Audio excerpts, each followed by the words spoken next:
I normally don't do morning videos on a Saturday, but this is wild enough and unique enough that we gotta cover it. When the man himself speaks on the next big game in a humongous Nintendo franchise and we've heard nothing from Nintendo, that is worth ringing the bell. So good morning, Mario, and good morning, Switch fans. If it wasn't for his YouTube channel, we would never have access like this.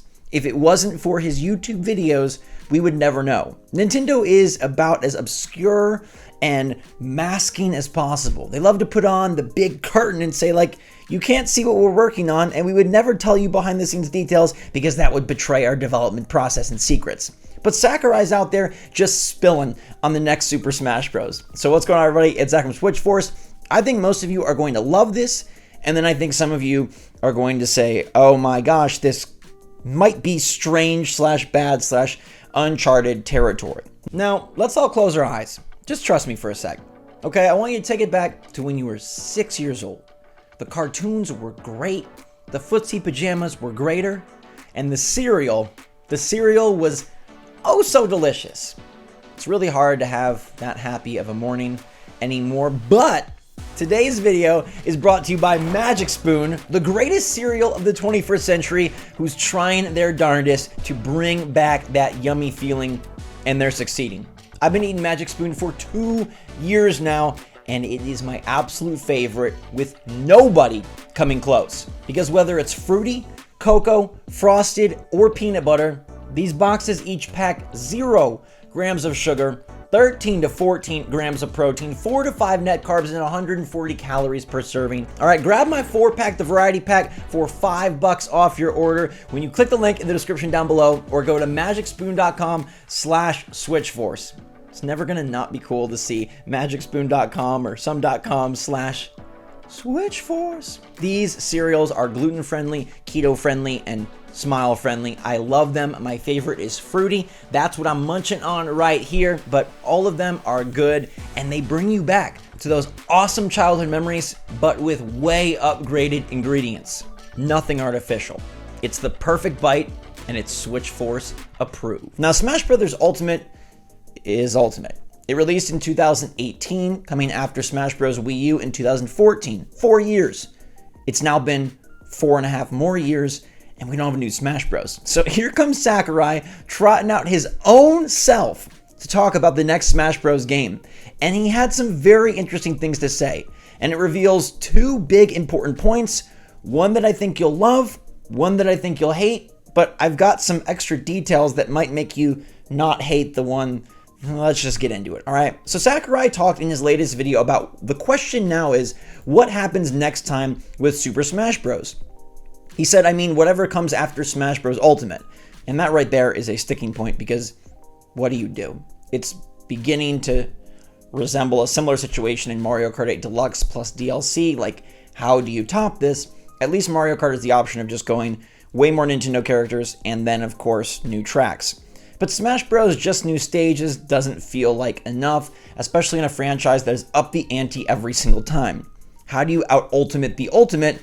And that's why, in some ways, it sounded like Sakurai would be stepping away from Smash Bros. He made that sort of statement in a non-final way back at the end of Smash Bros. Ultimate development and DLC, saying like, I'm taking some time away. It would be great if somebody new came, because how the heck would we make another one after this? Maybe we need fresh ideas. And it sounded like the dude who never ages and never tires might actually be taking a break. Pause. According to Sakurai himself, one option would be to separate the series itself from the original creator. But for now, at least, I can't really imagine a Smash Bros. Title without me. And there's more than just Sakurai's attachment to the franchise here. You might think that's a natural stance for someone in my role, but I say so speaking objectively. And here's where Sakurai gets a bit crazy and gives us behind the scenes details that Nintendo would never ever give us. They would never acknowledge this or say this. And frankly, I'm surprised Sakurai is able to say this or isn't like Nintendo Ninja himself, all right? Because Sakurai goes on to say, I feel the same way President Iwata did when we formed this team for Smash Bros. Brawl. You ready? He says, in his own words, at present, we don't have someone who can simply take the reins. Basically, nobody in their development team is proficient enough or capable enough to become the new Sakurai. Now, there's some sifting through we need to do here, because is this that nobody's just been trained as Sakurai's replacement, Sakurai's protege? Is this that Sakurai himself is like, nope, even if they're doing 50 push-ups and all sorts of pull-ups, he's like, you are not strong enough to take over this franchise. Perhaps Sakurai does not want to let go, but more likely, Sakurai seems like a humble, honest guy. I believe that they just don't have anybody in the position to take over the mantle of this franchise. Nintendo is going to reach a point where Miyamoto and Sakurai, Aonuma, like, they're going to have new faces, but that time is not now, and that day is not today. So this basically is Sakurai saying that he is going to be the one to direct the next Super Smash Bros. He doesn't think there's someone that can replace him. So he says, Smash Bros. Is a massive, important title for Nintendo. Yes, it is. So it's fair to assume there will be another one at some point. Star, asterisk, opinion at the time of this video's release in 2023, July. But it's going to take some work to figure out exactly how to make that happen. For my part, I'd like to keep working with Nintendo however I'm able. And that's it. So this tells us even more. There's no Smash Bros. In development. Now that's really weird. Because like I said, the past Smash Bros. Was out 4 years before Ultimate, and it's been over 4 years since, and they haven't even begun development. Now, some may throw up the conspiracy theory that maybe Nintendo moved on without Sakurai. There's no way. There's no way they did not get his blessing. There's no way they did not talk to him about it. There's no way they did not offer him, even if it was just some sort of like mentorship type role. There's no way Nintendo is progressing with Smash Brothers without Sakurai in some capacity, or at least without him being privy to the plans. This tells us, especially with the asterisks as of July 2023, that there is no Smash Brothers game currently in development. Now that's kind of terrifying, and that means that we are a ways off from a new Smash Bros.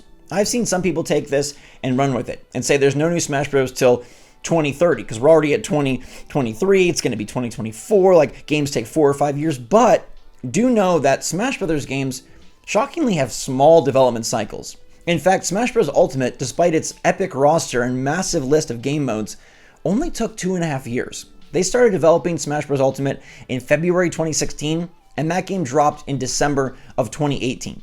So it's totally possible that they can turn one of these out in less than 3 years. In fact, the same can be said for Super Smash Bros. Wii U. It looks like that game took about 2.5 years as well. And in the past, Smash Bros. Games have taken between 2 and 3 years. They're able to work these quickly, which is very impressive considering the amount of content. I know it's a fighter, but still, like, they jam-pack those in. And I think it speaks to Sakurai's talent, his work ethic, and the team he has along with him. This is no shade to Sakurai's team, and I don't think he means it as such. He just feels like he's the only one that can truly usher this franchise forward. Who knows what that looks like? I'm not even going to begin to speculate, because I do think they're going to need time to really reinvent Smash Brothers. And I think Nintendo's lack of development shows that they're pondering the same idea. What do we do with the Smash Bros. When the last one was the Ultimate Smash Brothers? When we packed in as many Nintendo friends and faces as we could, when we jammed in game modes, put in single player, made great online multiplayer, pumped it full of trophies and tokens and all sorts of different accessories and things. We made controllers, we made special editions. What do we do next? Well, Sakurai is going to be the one, it seems, to decide that. He can't see himself not being a part of Smash Brothers, and after he took some time with his cat, he's back. He's back, baby. So the great news is that Sakurai is back. The bad news is nothing's in development, but the sort of medium news is Nintendo has been able to churn these out quickly under Sakurai. And so if they started development soon, let's say February of 2024, they could have a Smash Brothers ready sometime in 2026. Alas, that will still be 8 years between Smash Brothers, which is double the previous cycle. And you'd hope that by 8 years they have something brand new, although at the same time, Nintendo loves to do this thing where they really space out releases and then kind of just do the same thing. Animal Crossing, beautiful game, but it's a victim or a culprit of that exact mentality where, hey, we'll wait long enough to just release it again. So Nintendo is either buying time to come up with something bold and new, or they're buying time to just release another one with extra fighters. I don't know which you'd rather. Let me know in the comments down below. Do you hope that Sakurai feels like he needs to be in charge to bring something bold and new to Smash Brothers? Or do you think he feels like he needs to be in charge to keep the franchise the same? And so when 2026 rolls around, or 2027, then they have something that feels very Smash Bros. Because it's quite possible that there could be nearly a decade between Smash Bros. Games. And that's a bit depressing. You'd think with the Switch success, we'd get more and more titles, but in some avenues, like with Mario Kart and Smash Brothers and Animal Crossing at this point, it seems like in fact we're getting less. The extreme sales that they've had come at their own detriment, at least in terms of sequels and follow-up titles. So Sakurai is on board. Nobody can take the helm, at least as of right now, and there's no Smash Bros. In development. So it's going to be a long time. Let me know what you think in the comments down below, everybody. I think this is fascinating and the best behind-the-scenes look we'll get at any Nintendo franchise for a while. Nobody's coming out and telling us the future of 3D Mario or the future of Star Fox. It's just not how they operate. Even Mario Kart, who knows when we'll get a next one. Smash Bros, though, it's going to be a while. Thanks so much for watching, everybody. Hope you're having a fantastic day. Stay safe, stay healthy, stay happy, stay positive out there. And until next time, SwitchForce out.